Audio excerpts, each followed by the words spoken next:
I see a lot of people asking, you know, I want to become a self-employed mortgage advisor. Well, what they don't realize is the difference between the qualification and the real world doing the job.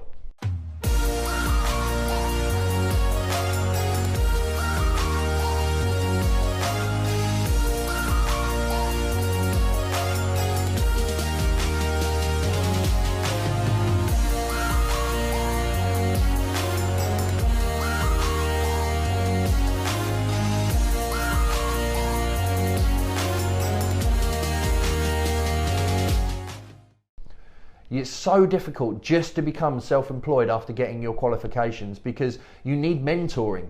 Someone has to sign off your advice at 3 stages.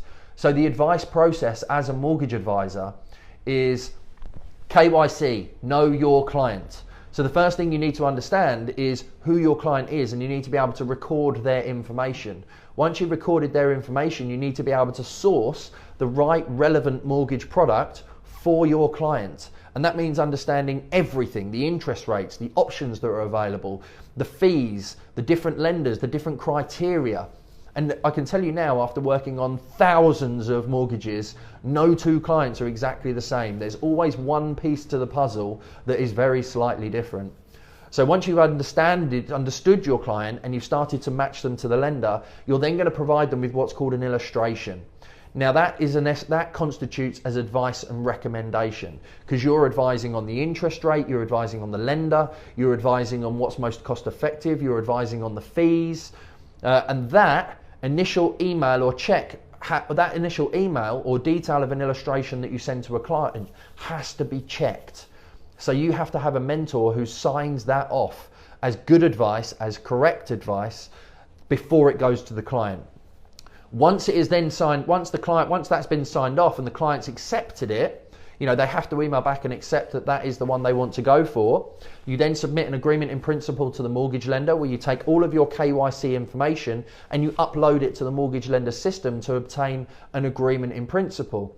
So you need to understand the difference between a soft search and a hard search, because you need to advise your client if they're doing a hard search, which could impact on their credit score.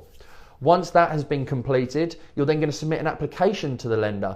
Now, before that application is submitted, again, it has to be checked by the mentor to make sure that that is still relevant, that that is still correct, that the information you're submitting to the lender is 100% correct, and that there's no errors or omissions on the data, because disclosure is huge in this industry.